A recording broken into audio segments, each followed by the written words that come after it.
Never fading away here on the Jake Feinberg Show. Welcome back inside the Parisi Palace. It's been a little bit disjointed today. Had George Marsh, an incredible drummer from the Bay Area, on, filling some time. We just heard from promoter and manager John Shear. And without further ado, I want to bring back one of the most decent quality engineers and producers and just, articulators, Stephen Quinn Barncard. Welcome back to the Jake Feinberg Show, brother. Thank you, Jake. Glad to be here again. Oh, you sound really snug, too. Real nice. I hope it sounds better. I made a few adjustments from the last conversation here, and great to talk to you again. Stephen, okay, so last time we talked about the detriments of overdubbing, the click track, and it's not about analog digital. You said it's about pretense, and it's about how things go down. What else? Are there other factors about the lack of soul in, and also the other thing that I know that you're a musician, but you're not a professional musician, but it was also, I transcribed this thing from Richard Green, the violinist, who was, he played with Bill Monroe, and he said, bluegrass players of today are listening to second, third, and fourth generation bluegrass players instead of the originals. And it reminded me exactly of how the recording sessions were. You want to get as close to the original source. So I just was wondering if there were other components of what I'm hearing, and dynamics as well you talked about. Were there anything else you wanted to add to that? Well, you've hit upon my favorite topic to pontificate about, Good. which is the recording process. And I think I left you with the idea that I thought overdubs were one of the most detrimental things in headphones and so forth, and it's partially true. I mean, you can put, of course, I've always used them, and Grateful Dead sessions are no exception, but the best energy and the best things that seem to happen when it's all going down live. Mm-hmm. People playing in a room together is so important, because when players are separated by distance and time and rooms and whatever, mailing stuff back and forth, it's well, I can just record that in my socks at home. And the sweat that happens when a session begins, and the clock is ticking, and it's a performance. It's about performance. And when you get to the overdub stage, you can take your time, and nobody else is there watching you, and you're not among your peers as much.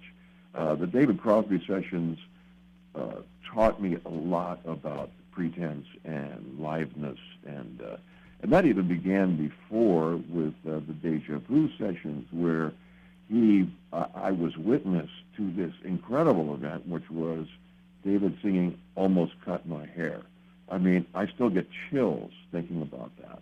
Here's a guy whose girlfriend had just died a month before, filled with emotion. The room was filled with, everybody had trips going on, including Nash and Neil and Stephen. But they also were there. They had to put up or shut up. They had created this kind of mythical band, supergroup, really the first of the supergroups, because Neil was kind of an add-on. Mm-hmm. It got real hot in that room as well. And, there were only, listening back to the original recordings, there was only like maybe two takes at most. Not a lot of changes in it anyway. So it was easy to learn. So, David, there's a false start where they do like the first two notes, and then not a little faster than the last time, or something like that, and then they start again, and the drums come in, and then it just goes on for the whole take. It's 100% live. I don't know if anybody knows this, but you mentioned I wrote down in my notes. Now you're extrapolating and telling the story, but Almost Cut My Hair. I'm going to have to go back and dig this, because this is fantastic. This was done completely live. The original source, nothing, just straight from that time. Right, no overdubs either. Mm-hmm. And, one of the few, and it was a lesson to my 23-year-old self that this is the way that it should go down. And, you know, of course, on the engineering side, everybody's got to have everything ready. And I mentioned about my having to put in the, you know, I messed up one thing in the setup, which was there was a limiter on David's vocal microphone, which was not in. So you can hear the distortion there. Bill, ever the pro remote engineer guy, just calmly, between phrases, dialed up the limiter to the right exact point, patched it in, and it was perfect from then on. And that impressed me as well. But I had forgotten at some point that, you know, Bill had done many of the great festivals, including Monterey Pop and, you know, the Cream Live. Mm-hmm. All awesome. And he was, before he did the Crosby, Stills, and Nash record at Studio 3 at Hyder's in Los Angeles, he was a remote guy. And those remote guys are incredible. They're you have to be built out of, you know, something bigger than the guys that just kind of show up at 7 at night and do their studio work. You know, life on the road, especially in those days, was torturous, and they basically got the accommodations of the crew, if they got accommodations at all. They usually slept in the truck while somebody else drove. You know. Yeah, Ed Bogus comes to mind when I think about that with Cal Jada Records, just living. Oh, really? Out, yeah, living out of it. You know, but I want to get back to this whole idea. You were just so articulate, but about dynamics, and I wanted to play. This is a Stephen Barncard production. It's a piece of music here. We'll come back. Let's listen to it, and we'll come back and talk about it. Okay. You want to take a gander at that, brother? Oh man, was quite an experience working with the new writers. Because of my work with the Grateful Dead, then John McIntyre, wisely, I would say, put me together with this band because we had such a love fest on American Beauty, and on the first I believe this is on the first one, and we had that's Jerry, of course, so that's definitely the first one. We cut the whole record, at least the tracking, with Mickey, and it didn't work out. The timing, whatever. Yeah. Mickey is very headstrong and really tried hard, but it was clear that, and this was before they signed with CBS Records. With the success of American Beauty, John went out and made a deal. CBS really wanted the new writers, and so he made a deal with them. And anyway, so Mickey cut the whole thing, and we scrapped it. I don't even know where those files are now, or those tapes are. But he brought in the recently, Spencer Dryden used to be the drummer for Jefferson Airplane. Mm-hmm. And the Jefferson Airplane sort of fell apart at that point. I was at their last recording session, actually, as an assistant. I think it was Mexico and another tune. And Have You Seen the Saucers, I think. So I'd known Spencer, and in fact, I'd met Spencer and his wife-to-be, Sally Dryden, during the Deja Vu sessions. And anyway, so Spencer came in, and he brought so much of his lengthy experience. He was a jazz drummer, actually, in Los Angeles. And a lot of people don't know that he was actually a nephew of Charles Chaplin. And had a lot of English blood in him. And he was older. He was like, I don't know how, he was kind of a timeless guy. Yeah, no, I mean, there's a cat, there's an old school jazz drummer out of the Deerhead Inn in Pennsylvania, Bill Goodwin, who was on the first Jefferson Airplane album. He grew up with Spencer. They were both jazz fanatics. Tell me, because when I listen to that tune, that has that country feel, but that whole album, he is playing with, again, he's a drummer that has superior dynamics. Am I right? Yes, very great. And it was playing this really funny little drum set. It was a child's drum set. Wow. Tiny little snare drum and tiny tom-toms. Very, very basic. Easy to mic.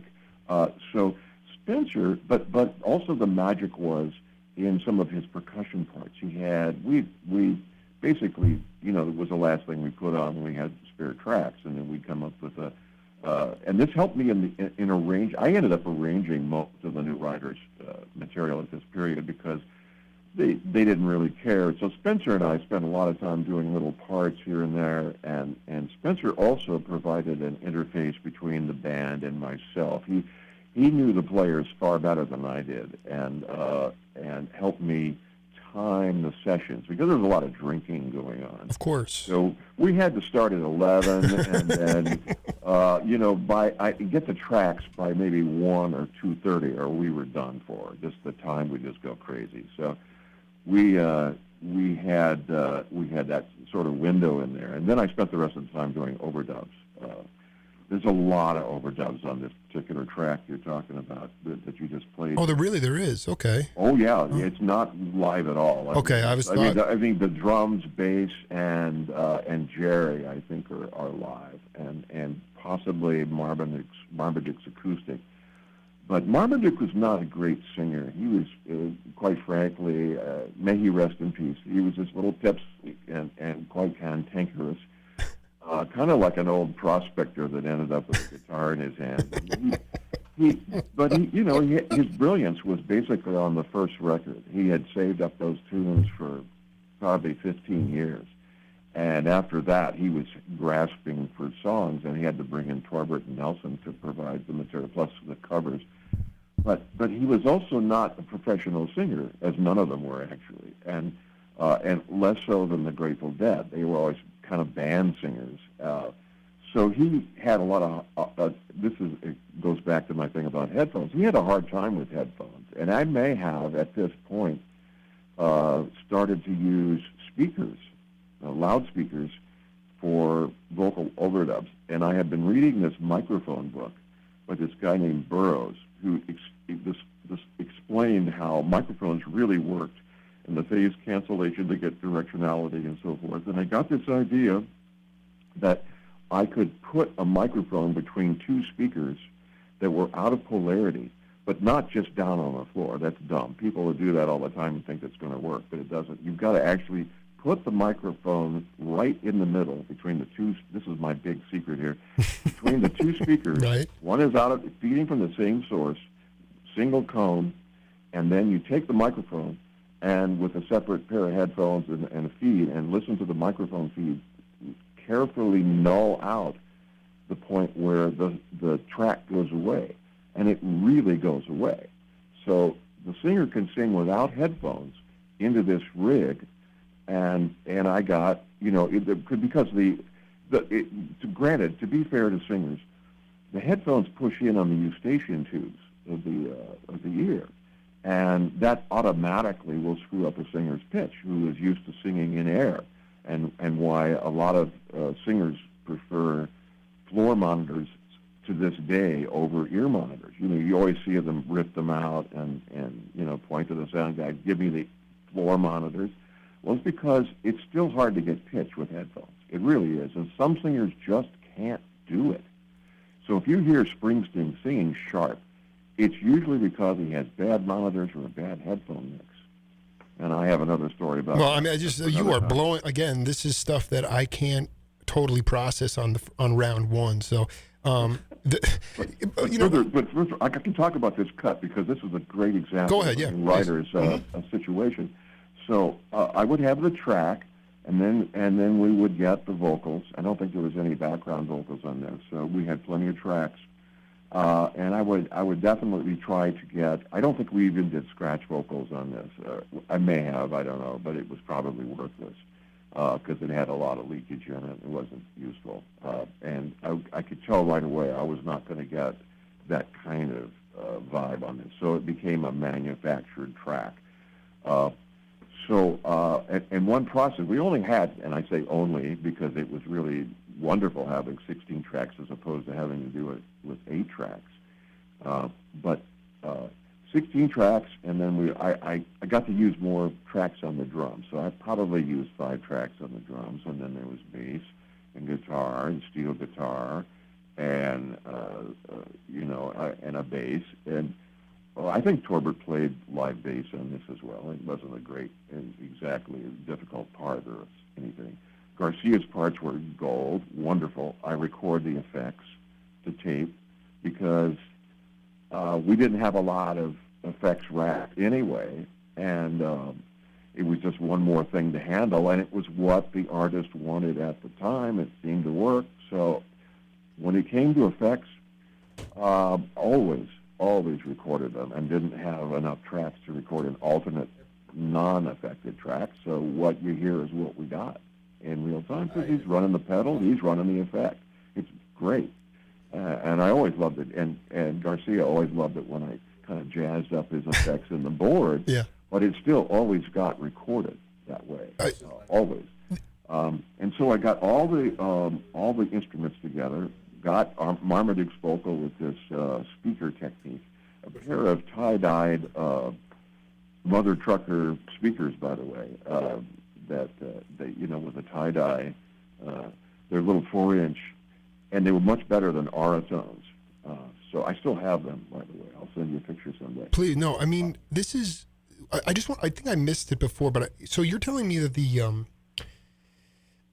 originally Mickey Hart was the drummer on this, but it didn't work out. Is that right? Okay. Nobody ever heard that. All right, no, nobody ever heard. And then because Mickey, similar tale was told. I know you didn't do any work with Kingfish, which was the Bob. I don't think you did, but it was again.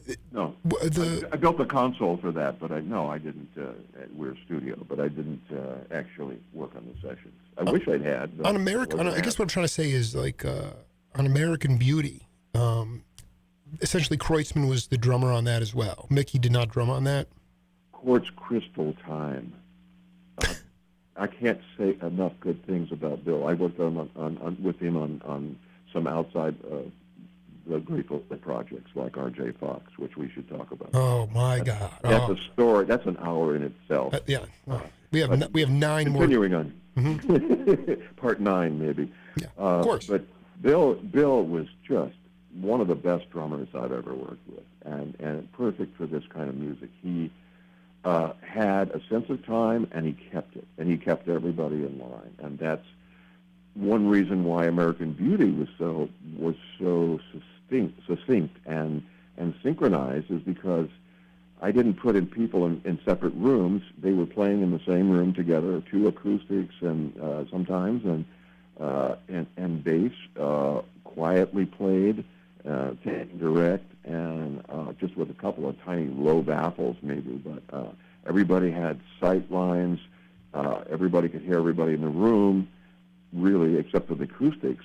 The headphones were open air Sennheisers, so there was a lot of lead into everybody's headphones just from the room, and they had woodshedded parts as well. No, I mean you kept it all together. Yeah, no, you talked about it last time. The idea that you could put somebody in a room and they could be slamming around on the tom-toms and banging around, and you can get that stuff cleared up. But at the same time, there's nothing like when it's in the original form. And I just think that I think that's one reason that you look at your discography. It's quality. I mean, it could be a lot more quantity, but it's not, because I think you've prided yourself on quality. I mean, before we wrap up part 2, just talk about your doctrine, the Barncard doctrine, as it relates to quality. Okay. Just to add that Jerry and Bobby had really good dynamics. They knew what dynamics were, and Bill played with brushes most of the time, so that helped the dynamic. He didn't slam on. He knew everybody, and Phil turned out. They were making an acoustic record. So my philosophy is really go out into the room, listen to what they're trying to lay down, follow the song, see what the song is doing.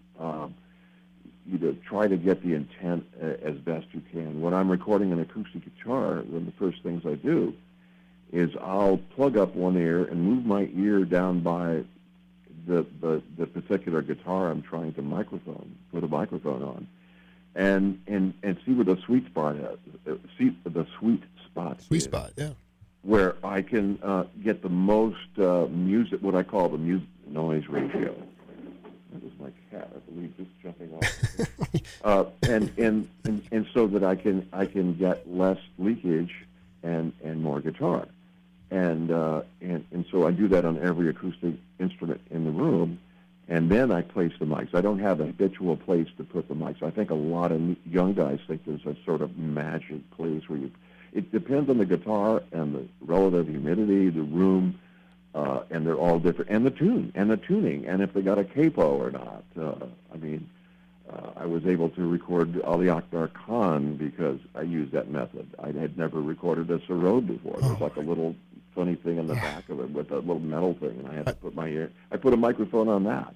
You know, you got to size up what's happening acoustically, and the more people you get to that place, the better off you are in what you want to nail down.